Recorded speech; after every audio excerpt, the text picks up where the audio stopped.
We're standing up so we can hear you because the acoustics are just as bad on this side as they are on that side. I should have a cough drop too.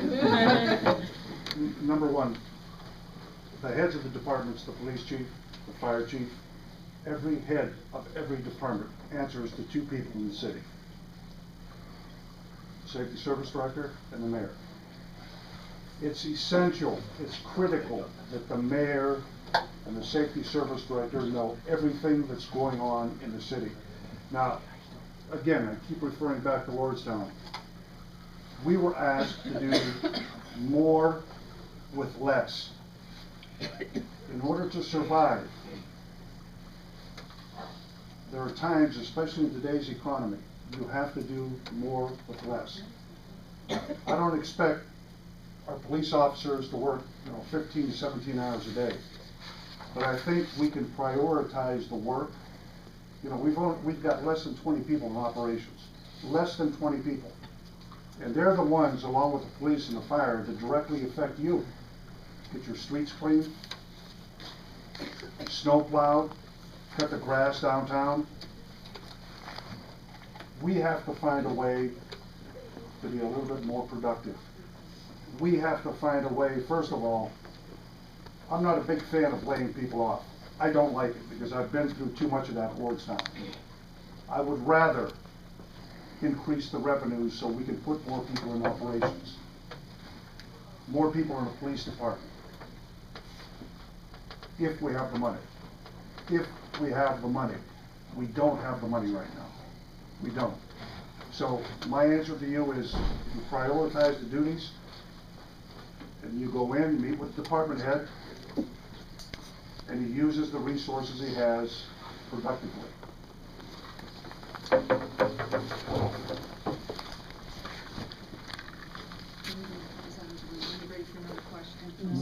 Okay, I'm sorry, thank you. When you're resource challenged, and that's a great question in terms of accountability and enforcement of some of the existing laws that are already on the books. When we were challenged financially and had to restructure our operations, it was done with that in mind. But we can do a better job. We can always do a better job. But I think the next mayor is going to have the mindset that last year's excellence is this year's mediocrity. So we always have to, regardless of the circumstance, we always have to raise the bar. What we did, particularly with enforcement issues, which basically come down to police officers, your inspectors, and sanitarians. Those are the personnel that affects your daily lives, your neighborhoods, with code enforcement and those issues. What we had to do in the police department, and Jim is right. There's nothing worse than having to lay people off. I can't tell you how hard that is in the sleepless nights when you have to sign layoff slips that affects not only that employee but their families. That is the toughest part of my job. But now we're clawing our way back. But in the meantime, what we did is we reorganized the police department so that we could put them on 4 10-hour shifts.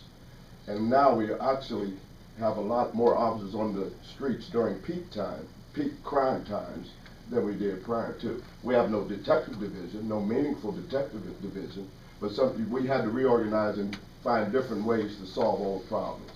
We've done that with operations. Once again, 100 people. 10 years ago, we had 100 people, not 10 years, about 20 years ago, we had 100 people in operations. It's 26 now. So we're challenged to find new ways to solve old problems. Look, take a ride on Dana Street.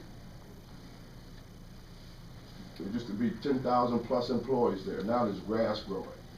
And that was a decision made in Detroit that affects everyone's lives. We're left with the mess. That's unfortunate. But we have inspecting teams. We're actually partnering with other agencies to help us with enforcement. So we're reaching out to other resources in our valley to solve those problems. So we always have to be thinking about accountability and enforcement. Thanks. Thank you. My turn. Yes, I have a question about jobs in the area.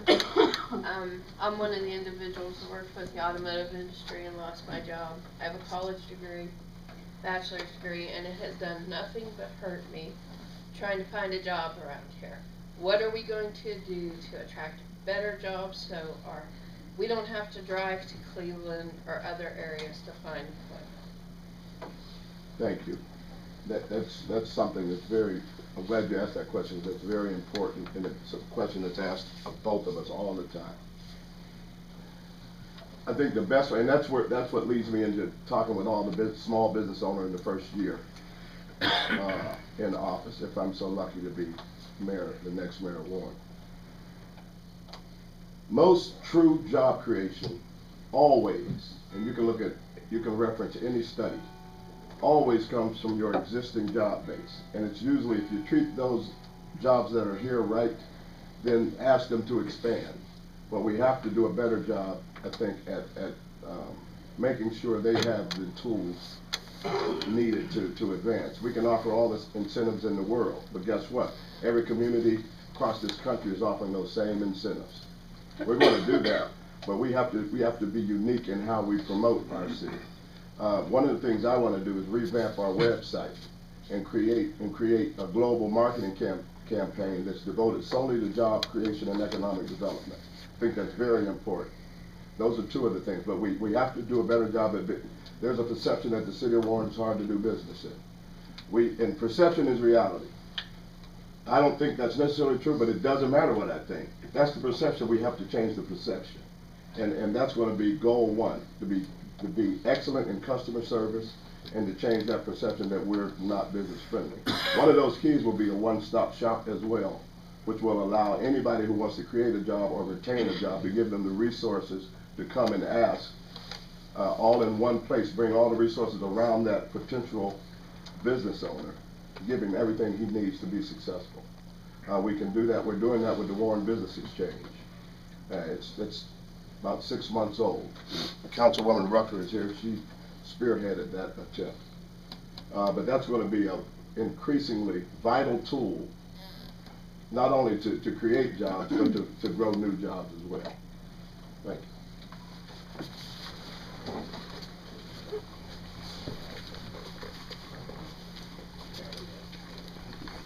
I think we have a couple of issues here. Because I've talked to businessmen that try to relocate in the city of Warren, and they keep running into roadblocks. Roadblocks thrown up by the city. We have to make it, I don't know if you've heard of the WIN program that deals with real estate. There are 4 or 5 steps. If somebody wants to buy a house in the city of Warren, they get offered incentives to buy that house. I believe it's $1,000. They get breaks on their water bills, on their taxes for a certain amount of time. We have to make it that easy for businesses to come into our city. We cannot restrict businesses by having strict codes that are roadblocks. You know, we have a coding system in Ohio that deals primarily with new buildings. I've talked to state legislators in Trumbull County and Mahoney County. In New Jersey, what they did, they have smart codes, which basically, if you have a building that's new, it has one code. An existing building has a different code. I want to expand it to historical buildings. It makes it easier for small businesses to come into our area. Renovations. Their renovations went up 55% a year after they instituted this code. That's what we need in Ohio.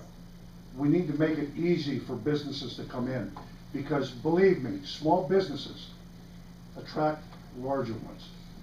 We have to loosen up the codes. We have to loosen up the restrictions that we're basically choking these small businesses. But we can't do that. We can't afford to do that, not today's world. And I heard Doug say that, you know, we want to do this in the future. This should have been done back in 2008 and 2006 when Delphi shut down. A red flag went up. It told us basically, you're not going to have the 1.7 million coming from Delphi anymore. So get busy. That's what we should have done.